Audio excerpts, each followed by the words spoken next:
Hello and welcome on 360 Sport on Trust TV. I'm Adeni Shafe. Just to let you have a feel of football there from Nigerian players. That's under 20 when they faced the Chipolopolo of Zambia before they went for the AFCON. Right now, Nigeria will be playing today. That's under 23. They'll be facing Guinea in their match for the under 23 AFCON qualifiers. Also, Coach Salisu Yusuf right now saying we won't disappoint Nigerians. That's the first story you'll be looking at. We won't disappoint Nigerians, coming from Salisu Yusuf. That's the coach of the under 23 team, and I have in the studio Emmanuel Fashimi. Well, hopefully they won't disappoint Nigerians. Yes, hopefully for Coach Salisu Yusuf, Nigerians will not be disappointed because we were not able to make it to the Chan Nations Cup under Coach Salisu Yusuf. The Ghanaians had to knock us out even right at the Abuja National Stadium, though it went on a penalty, but that is football. But in this particular game, it's just this is the first leg. The second leg will be coming up next week, so we have to get the result right today and make sure that we got that Chan qualification. If not anything outside that qualification, then for the scorecard of Salisu Yusuf, then I personally and every other loving football loving Nigerians will have to just give him a very bad sign. Well, from the way it is right now, hopefully they will do well. They'll be facing the under-23 team of Guinea today in Abuja for the that's under-23 AFCON qualifiers there. But like you said, Salisu Yusuf knows that he needs to win this game, so at least to give those players that particular opportunity that by the time they go for the second leg, it will be coming up in Rabat. That will be in Morocco, in a different country where it's not Guinea now. It's going to be playing in Morocco, Rabat precisely. If you can win this one, going to Rabat, at least the player psychologically they'll be up there. Yes, psychologically you just need to first defeat them here. And how do you defeat them psychologically here? On the pitch, first we have to score a lot of goals. We shouldn't just score 1, 2, 3 goals. You can have at least 3 goals up advantage from here, and then going to Morocco, already you have a number of goals in your kitty, and then we can just go to Morocco. We can say it's a neutral ground because it's an adopted home for the Guineans. So psychologically we need to win on the pitch and then go there, get the job done. We need to qualify, because if we don't qualify, I think it's going to be a dent on Coach Salisu Yusuf credentials. Well, we just hope that something will happen from the under-23 Olympic Eagles there in that particular game. While the under-23 will be doing their business today, the Super Eagles camp is really bubbling as the man of the moment, Victor Osimhen, has finally joined them in the camp. Let's look at that story. Victor Osimhen joined Super Eagles in Abuja ahead of the qualifier that will be coming up on Friday, and the star boy, as they call him, the player with the mask, has arrived finally. Yes, big one. It's a cheering news for all Nigerians and for the Super Eagles, because he is the star man right now. I'm quite happy that we have all our strikers in form, apart from Paul Onuachu, who is in there, that has not really been playing. Before he left Belgium, he has been fantastic.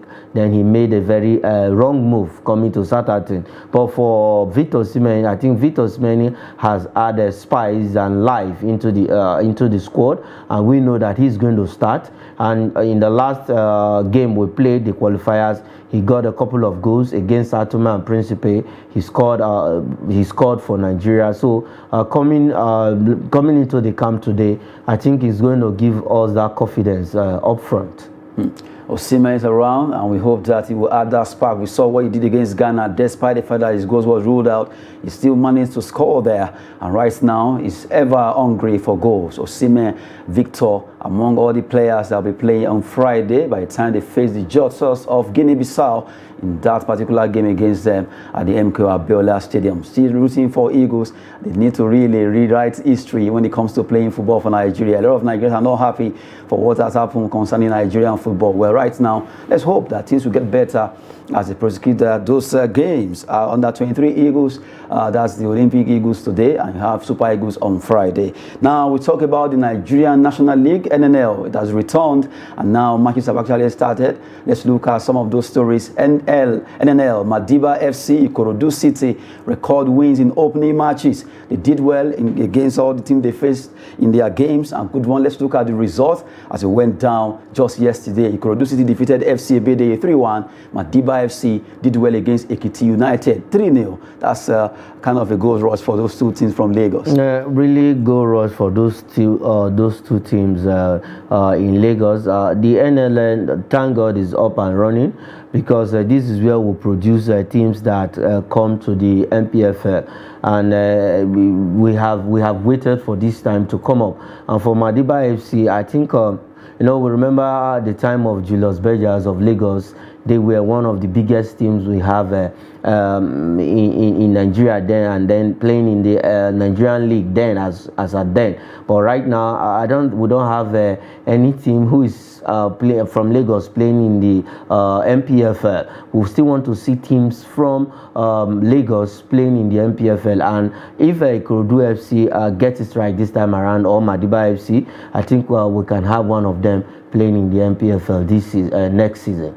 Well, we're talking about the Nigerian National League, the second tier of Nigerian football league. And right now, the good thing is that Ikorodu United, they did well winning there again. Also, Madiba FC also winning there against Ekiti United, and also FC Ebede. Now, still talking about the NNL, which will continue today. Let's look at some of those fixtures. We have the Northern Conference Group A1 for the season. Let's look at how it's going to be going down. Kogi United will be facing Hive Balls FC. You have Mighty Jets of Jos hosting EFCC FC of Abuja. Those are the two games earlier there. They will be coming up today. I think Mighty Jets of Jos and EFCC is one of the biggest games for today, because I think EFCC will not forget in a hurry what Mighty Jets of Jos did to them, I think 3 seasons ago, where they had the opportunity of getting that ticket playing in the MPFL, and they played a goalless draw here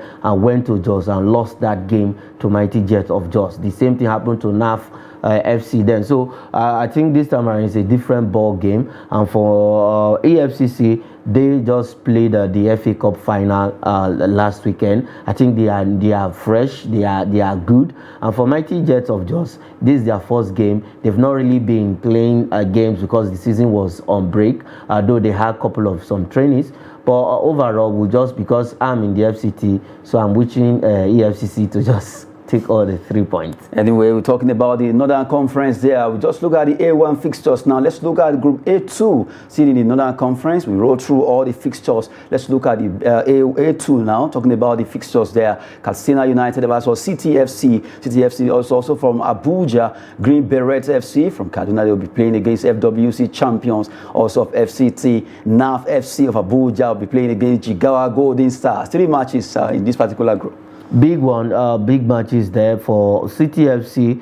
CTFC, I think they will hope to start the season brilliantly. Ever since the season was on break, they've been engaging in pre-season tournaments. They've been engaging in some friendly games, and even last week before the FA final, they had a game at Area 3 Playground. So I think they are good. Last season they had to slug it out with Bendel Insurance, Academy Warriors to get the MPFL ticket, but they couldn't get that ticket. But this time around, I think if they continue, because this is their second season in the NNL, if they continue in that strides where like what happened last season, I think they will be able to get the ticket. And for NAF, I think NAF is one of the oldest team in the FCT, so it's a good one. They are coming up also again this season. Let's see if we can. We have about family worship champions. We have NAF, we have EFCC, we have CTFC.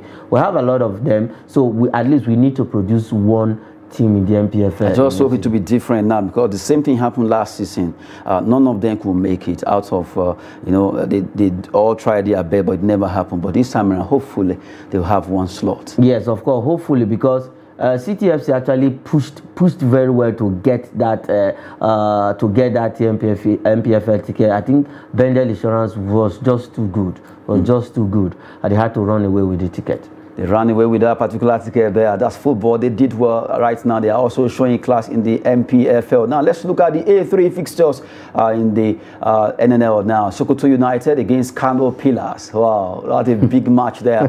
Kano Pillars playing against Sokoto United. Kebbi United versus Malum Fashi FC. I think attention will really be on Kano Pillars. See, this is their first match this season in the NNL. Yes, so Kano Pillars, and they will be playing another team from a state that is not that too far from them. So it's a derby. The game is a derby. But for Kano Pillars, how would they react to life in the NNL? And you know, NNL, it's a league that has to stretch you out. But they are, let me say, they have the experience. They were at the top before now, and they can actually find their way out of the NNL. This is their first game against Sokoto United that has, I think they recruited some players. I know of one player they got on their side. So it's a big one for Kano Pillars. They shouldn't just write this game off. If they really want to make a statement, they need to hit the ground running from this game against Sokoto United. Well, let's see what the same Sugida boys will be doing right now. Kano Pillars are playing the NNL. I'm sure it's not really realistic for most fans that follow that team. When it comes to football in the north, you just have to look at Kano Pillars. But right now, they have to up their game as they play in the second tier of the Nigerian Football League. They are wishing them the best as they face Sokoto United in that particular encounter today. Now, let's look at Group A4. A4 will also be having their own fixtures. You have Police Machine. They'll be facing DMD, Adamawa United versus Yobe Desert Stars. Those matches also be coming up today in the Group A4. That's the Northern Conference. Now we flip it to the Southern Conference of Nigeria, where matches also be coming up. Let's look at B1. Yes, Group B1 fixtures from Southern Conference. We have Rovers FC versus Ensad FC. Vandresa play away to Go Round FC. Go Round is always going around. Let's see what they play. Go Round FC of Omoku. A big one for Vandresa. Vandresa is a team that is based in Lagos, but is from the southern side, that is Uyo. Going up against both of them they've known each other in the NNL very well. But one of the matches there for me, a debutant, that is Hensed FC playing against Calabar Rovers, one of the oldest team too in Nigeria. They've been in the NNL for quite some time right now. But it's looking good for Vandresa FC also, because they've package themselves very well and want to actually see how they can get the MPFL ticket this season. But for Calabar Rovers, we are just looking forward to see them coming back, because these are the teams, old teams that will know in time past. But for them to be in the NNL, it's not really looking good for. Well, and I think the match that will be very tough there is looking at Vandresa, who really, they've had so much organization, just like Remo Stars. The organization is very perfect. Now they'll be facing Go Round FC, who know how to take it easy with them. While we're looking at that, let's quickly look at B2 matches to be coming up also in the NNL, Group B2 in the Southern Conference. Let's look at those fixtures quickly before we move to B4. We have B2 Joy Comets FC against Ijebu United. Smart City, would they be smart enough against Sporting Lagos? Gateway United, that club is going away to Ogbomoso to face Crown FC in a southwestern derby there. Crown FC of Ogbomoso versus Gateway United of Ogun State, that's Abeokuta. Yeah, Gateway United is also a team that almost got the MPFL ticket last season, but they lost out too. But this time around, playing against Crown FC of Ogbomoso, it's going to be a cracker because it's a southwestern derby. And then for Smart City FC coming up facing Sporting of Lagos, I'm interested, as in I have my interest. Maybe because I think the name Sporting Lagos sounds so sporty, kind of. So sporting, because I think I have a little bit of affiliation to that team. I have a connection to that team. So it's my team. I can only just support Sporting. What's your connection? No, it's a private one. Anyway, looking at those games coming up in the Nigerian National League, Northern Conference, and also the Southern Conference, you look at the last group there, Group B4, we've taken the result from Group B3 earlier on. Now we look at the matches coming up in Group B4 now. Giant Brillas, where their goalkeeper is right now with the Super Eagles, talking about Nia Boso is the goalkeeper of Giant Brillas. With FC, they'll be facing Idel FC. You have Abia Comets of Abia State there against Heartland FC of Owerri. Ibom Youth from Akwa, that's Akwa Ibom versus Sinishos FC. Those are the tough matches in the Group B4 Southern Conference. I think this group is quite very, very tough, because if you look at all the teams that are there, apart from Idel FC,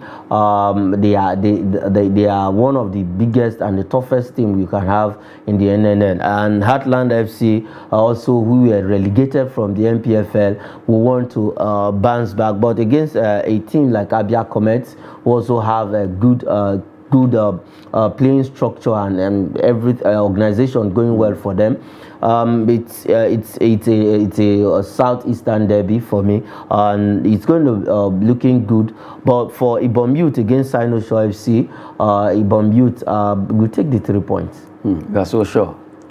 Okay, Abia Comets against Heartland FC, a big one there. You can call it Oriental Derby, as they face themselves in the southeastern part of the Southern Conference. B4 fixtures that will just roll out there from Group A1 to 4 for the Northern Conference.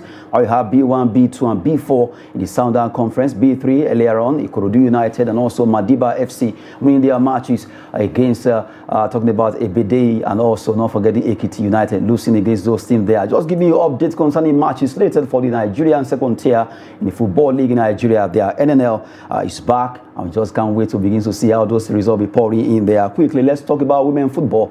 Women Champions League quarterfinal. We have some results there where Barcelona Femenino, they were able to win their game against Roma just by a lone goal. Let's look at those results. Women Champions League quarterfinal result there. Well, right now we look at the fact that Barcelona, they won their game just by a lone goal, and also you look at Arsenal, Bayern. Bayern also were able to win by just a lone goal. I see they had a meeting.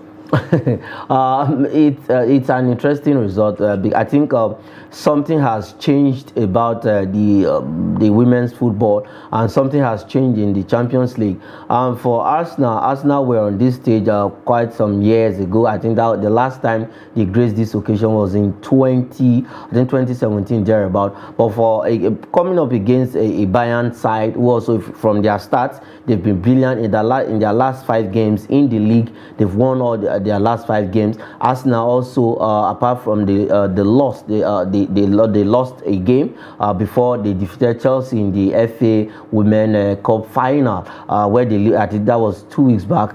But for Arsenal is one of the strongest thing when it comes to women's football in Europe, and losing that game against Bayern at Allianz Arena in Germany is not all over yet. They still have the second leg to come up, and let's see what Arsenal will do at Emirates Stadium. A big one there coming from Bayern women versus Arsenal women, while Barcelona Femenino also did against Roma Femenina in those games that were played yesterday in the UEFA Champions League for women quarterfinals that we just mentioned there. Now, let's talk about Kylian Mbappe. We saw what he did at the World Cup 4 years ago. He also did well, and now looking at the fact that he has been made the captain of the Les Bleus, as they call them. French national team, Kylian Mbappe replaced Hugo Lloris as captain of France national team.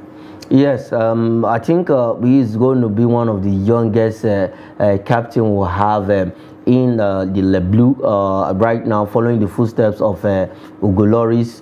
That was in 2008 when Hugo Lloris took over as the captain. Hugo Lloris was there for almost 14 years. 14 years. So, and for the coach said that he had a meeting with him and Griezmann, because everybody would, if you look at it, Griezmann would have been made the captain because he's one of the oldest player in that team, aside Karim Benzema and the rest of them. Griezmann is one of the oldest, and we would have thought thought that the Griezmann would be handed the captain armband. I think there was a test run for Kylian Mbappe when he has to deputize for Hugo Lloris in one of the games, European qualifiers. And for Kylian Mbappe, I think the coach has thought it wise for this young man to step in to lead the team. And right now, he can just he's a brilliant player. He's a good player. A 66 cap with a number of I think 36 goals in total right now. And in the last World Cup, he won the highest goal scorer award in Qatar.